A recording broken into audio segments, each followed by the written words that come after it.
Hi guys, this is Pragya Singh and welcome back to my channel. जैसा कि आप सभी लोग जानते हैं, हम नाइलेट द्वारा चलाए हुए ओ लेवल कोर्स की पाइथन सीरीज पढ़ रहे थे और इसमें अब हम सेकंड चैप्टर पर आ चुके हैं। सेकंड चैप्टर में आने के बाद मैंने आपको कुछ एल्गोरिथम्स कोर्स लिखने सिखाए थे, ठीक है। तो आज हम इसके आगे बढ़ते हैं, लेकिन आगे बढ़ने से पहले मैं आपको एक छोटी सी कहानी सुनाना चाहती हूँ। आई होप आप उसको सुनना पसंद करेंगे। ये कहानी है एक पेंटर की, जो एक नॉर्मल पेंटर था और एक छोटे से शहर में रहता था और अपनी पेंटिंग बेच के अपना गुजारा किया करता था। उसकी पेंटिंग लगभग 400 या 500 रुपए में बिक जाती थी और इन 400-500 की पेंटिंग बेच के अपने घर को चलाता था। धीरे धीरे उसका बेटा बड़ा हुआ, तो जब उसका बेटा बड़ा हो गया, कमाने लायक हो गया, बेटा अब तुम मेरे काम में हाथ बटाना शुरू करो ताकि हम दोनों मिलके कुछ काम कर सके और आगे बढ़ सके। बेटे ने कहा ठीक है पिताजी, हम साथ में मिलके काम करेंगे। बेटे ने पेंटिंग सीखी पिताजी से और पेंटिंग करना शुरू कर दिया।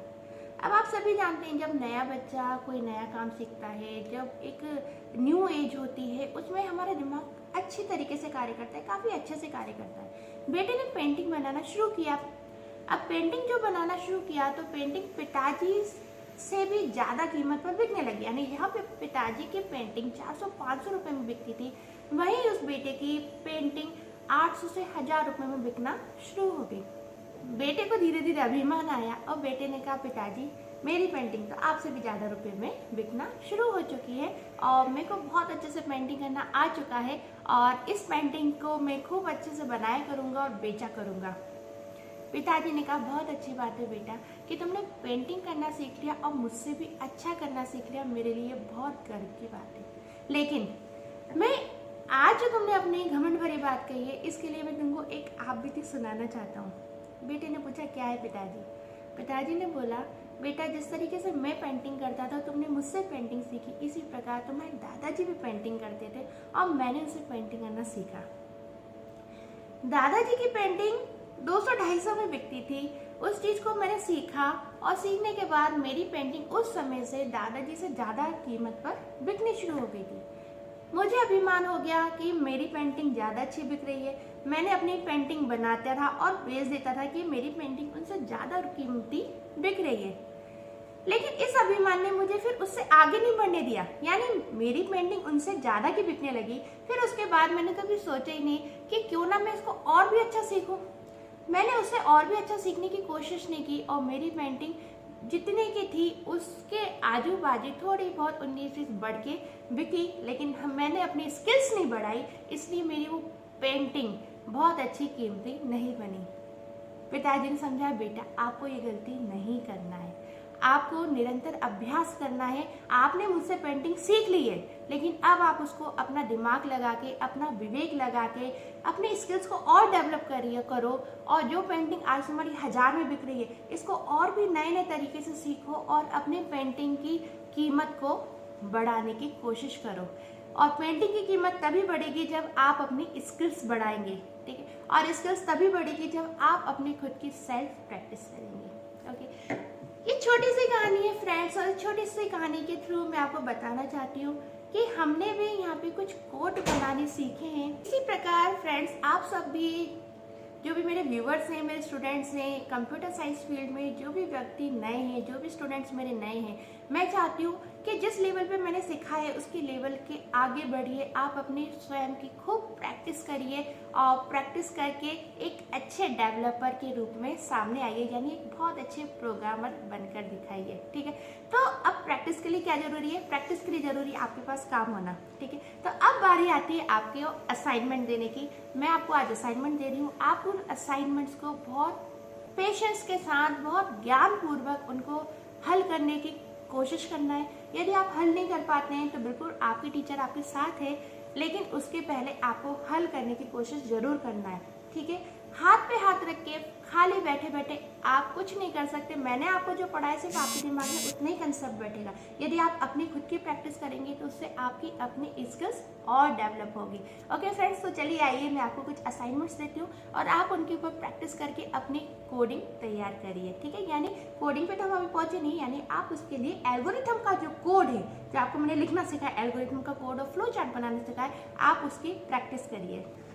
ओके फ्रेंड्स, अभी तक हमने देख लिया था कि हमें कंप्यूटर किस तरीके से काम करता है, यानी कंप्यूटर की जो हम एल्गोरिथम लिख रहे थे वो क्या देखते हुए चले थे कि कंप्यूटर सिस्टम में किस तरीके से काम होगा, यानी प्रोग्रामर जो सॉफ्टवेयर डेवलपर होगा उसको दोनों की स्थिति देखनी पड़ेगी।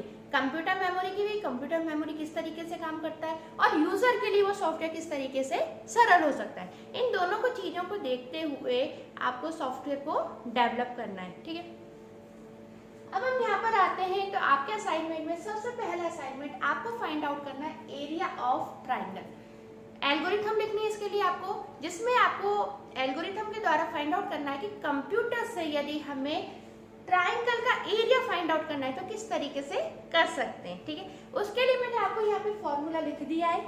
इस फॉर्मूले का आपको यूज करना है और इस फॉर्मूले का यूज करते हुए आपको एक एल्गोरिथम का कोड लिखना है, यानी मैंने आपका काम 50% सरल ऑलरेडी कर दिया है फॉर्मूला बताकर। ठीक है, यहाँ पे देख लीजिए, आपको अंदाज में बता देती हूँ किस तरीके का होता है। देखिए ये ट्राइंगल होता है। ठीक है, ट्राइंगल का ये वाला हिस्सा होता है, ये जो लाइन होती है ये कहलाता है बेस। ठीक है, और ये वाली जो लाइन होती है, ये जो आपका ट्राइंगल की ये वाली लाइन जा रही है, ये कहलाती है वर्टिकल हाइट। मैंने यहाँ पे मेंशन किया हुआ है, बी का मतलब है बेस और एच का मतलब है यहाँ पे वर्टिकल हाइट, यानी हमें इस ट्राइंगल का बेस और हाइट के द्वारा एरिया को फाइंड आउट करना है। अब आपको खुद को अपना दिमाग लगाना होगा कि किस तरीके से हम कोड लिख सकते हैं कि हमें ये चीज फाइंड हो जाए। सेकंड आता है एरिया ऑफ रेक्टेंगल। रेक्टेंगल इस तरीके से होता है। ठीक है, रेक्टेंगल का फॉर्मूला होता है area equal W into H. W का मतलब होता है विड्थ और H का मतलब होता है हाइट।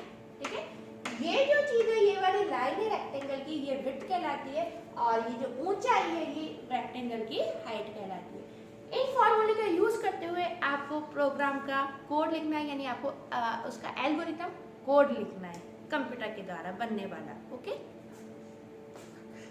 अब इन फॉर्मूले के द्वारा आपको कंप्यूटर में चलने वाली सॉफ्टवेयर की एल्गोरिथम लिखनी है कि यदि इनके लिए हमको कोई प्रोग्राम का बनाना है तो उसके लिए हमारी क्या एल्गोरिथम हो सकती है। आपको एल्गोरिथम लिखना है और फिर उसका एक फ्लो चार्ट डेवलप कर भी देना है।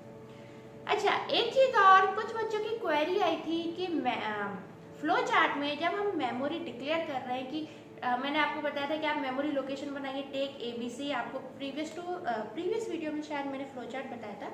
तो उसमें कई बच्चों की क्वेरी आई थी कि मैडम जब हम कोई वेरिएबल लेते हैं, मेमोरी लोकेशंस बनाते हैं, तो उसके लिए किस तरीके का बॉक्स होना चाहिए। मैं आपको यहाँ पे एक बार फिर बता देती हूँ, जब भी आप मेमोरी लोकेशन बनाते हैं तो इस तरीके का एक रेक्टेंगल बॉक्स आपके पास होना चाहिए।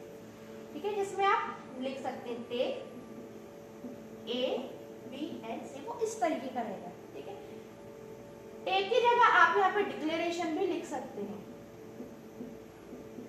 डिक्लेरेशन यानी हमने डिक्लेयर कर दिया कि हमको 3 मेमोरी लोकेशन की आवश्यकता है। तो मैंने आपको पहले बताया था कि आपकी ऑन लैंग्वेज में बनता है, आप जैसे लैंग्वेज का यूज कर सकते हो जो आपको समझ पाने में सरल हो, उस लैंग्वेज का आप यहाँ पे यूज कर सकते हो। उसके लिए कोई मैंडेटरी नहीं है कि आप यहाँ पे टेक लिखो या डिक्लेरेशन लिखो, बस यही आप टेक्निकल वर्ड्स जितने लिखोगे उतना आपका कोडिंग का स्टैंडर्ड अच्छा लगता है।